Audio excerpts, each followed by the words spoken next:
নমস্কার বন্ধুরা, স্বপ্নের রান্নাঘরে আপনাদের সবাইকে স্বাগত জানিয়ে আজ আমি আবারও একটা নতুন রেসিপি নিয়ে চলে এসেছি। আজ আমি তৈরি করেছি তালের পাকন পিঠা। এই পাকন পিঠাটা তাল থাকতে থাকতে একবার হলেও যদি তৈরি করে নেওয়া যায় তবেই বোঝা যাবে এটা কতটা সুন্দর হয়েছে। এই পিঠাটা একদম নরম তুলতুলে আর দুর্দান্ত স্বাদের হয়েছে। প্রত্যেকটা পিঠার মধ্যে দেখেই বোঝা যাচ্ছে একদম রসে ভর্তি আছে। যেভাবে আমরা কালো জাম বা পান্তুয়া খাই ঠিক সেইভাবে চাপ দিলেই রসটা এর থেকে ঝরেই পড়ছে। আর এর থেকেই বোঝা যাচ্ছে যে পিঠাটা খুব সুন্দর নরম আর তুলতুলে হয়েছে। একটা পিঠা কেটে দেখালে আরও ভালো করে বোঝা যাবে যেটা কতটা নরম তুলতুলে হয়েছে। আর এতটাই সুন্দর হয়েছে এই পিঠাটা, তাল থাকতে থাকতে একবার হলেও এই পিঠাটা তৈরি করে দেখলে তবেই বোঝা যাবে এই পাকন পিঠাটা কতটা দুর্দান্ত স্বাদের হয়। এখনও যারা আমার চ্যানেলটিকে সাবস্ক্রাইব করেননি তারা অবশ্যই আমার চ্যানেলটিকে সাবস্ক্রাইব করে দেবেন। আর যারা ফেসবুক থেকে দেখছেন তারা পেজটি অবশ্যই ফলো করে দেবেন। আর লাইক কমেন্ট শেয়ার করতে একদমই ভুলবেন না। এবার দেখে নেওয়া যাক পিঠাটা আজ আমি কিভাবে তৈরি করলাম। গ্যাস অন করে একটা কড়াই বসিয়ে দিলাম। কড়াইয়ের মধ্যে দিয়ে দেব পরিমাণ মতো তালের কাত। তালের কাতটা দেওয়ার পরে অনবরত নাড়াচাড়া করে খুব সুন্দর করে ফুটিয়ে নেব। ফোটানোটা খুব বেশি দরকার নেই, একবার ফুটে উঠলেই তারপরে গ্যাসের ফ্লেম কমিয়ে দিয়ে আমি এর মধ্যে দিয়ে দিলাম গুঁড়ো দুধ। গুঁড়ো দুধটা দেওয়ার পরে খুব ভালো করে নাড়াচাড়া করে মিশিয়ে নেব তালের সঙ্গে। মিশে যাওয়ার পর এবার আমি এর মধ্যে দিয়ে দেব স্বাদ অনুযায়ী লবণ আর খুব অল্প পরিমাণ একটু খাওয়ার সোডা দিয়ে সব কিছু খুব ভালো করে আবারও একবার নাড়াচাড়া করে মিশিয়ে নেব। মেশানো হয়ে গেলে এবার আমি এর মধ্যে দিয়ে দিলাম 1 বাটি কুড়ে রাখা নারকেল আর 1 বাটি সুজি আর 1 বাটি ময়দা। ময়দা আর সুজির পরিমাণটা সম পরিমাণে হবে। গ্যাসের ফ্লেমটা এখন মিডিয়ামে আছে, দিয়ে খুব ভালো করে নাড়াচাড়া করে খুব সুন্দর করে মিশিয়ে নিতে হবে। যারা রান্না করতে ভালোবাসে তাদের একটাই লক্ষ্য রেসিপিটা যেন খুব সুন্দর হয়। আর এই রেসিপি তৈরি করে সকলের মন যেন খুব ভালোভাবেই জয় করা যায়। খাওয়ার থেকে খাওয়াতে যেন খুবই ভালো লাগে। সেই জন্যই এই নানা রকম রেসিপি তৈরি করে সবার মুখে হাসি ফোটাতে পারলে আমাদের সব থেকে বেশি ভালো লাগে। প্রতিনিয়ত একটাই লক্ষ্য থাকে, পারফেক্ট রেসিপি হবে আর সকলের মন খুব ভালোভাবে জয় করে নেওয়া যাবে। কিছুটা সময় ধরে ঠিক এইভাবে নাড়াচাড়া করে একটা ডো তৈরি করে নিলাম।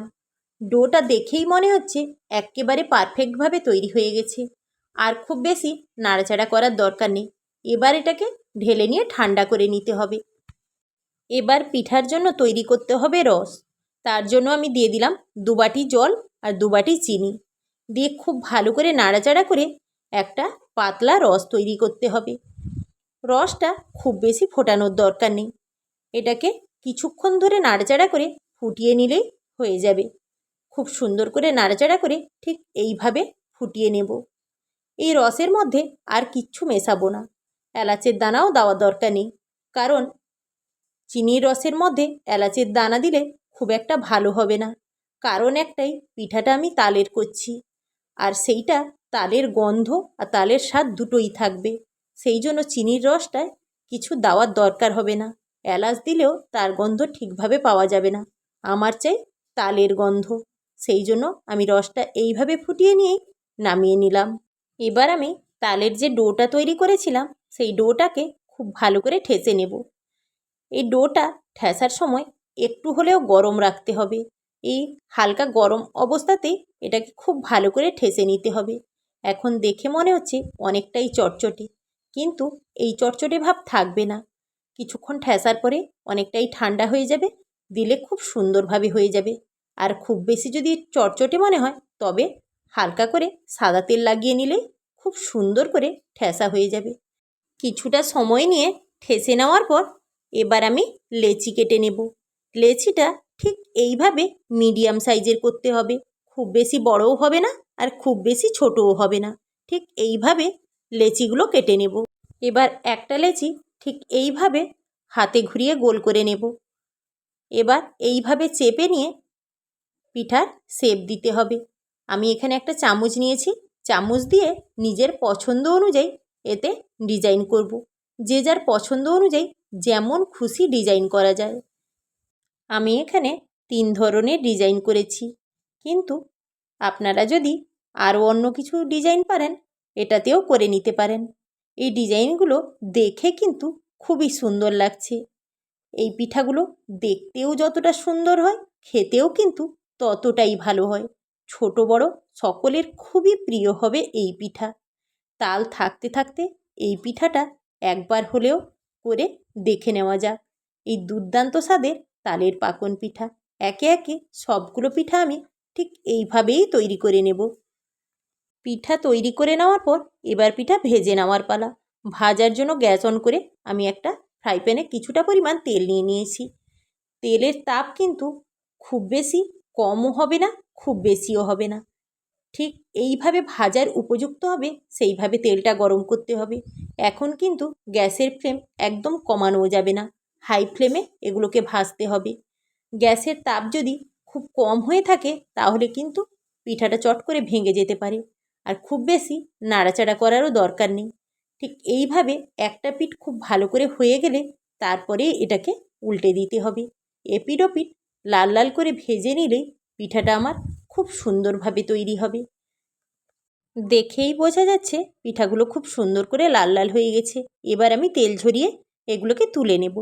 তুলে নেওয়ার পর একইভাবে আবারও যে কটা পিঠা আমি তৈরি করে রেখেছি সেইভাবে আবারও খুব সুন্দর করে ভেজে নেব। দ্বিতীয়বার যেটা দিয়েছিলাম সেটাও খুব সুন্দর করে ভাজা হয়ে গেছে।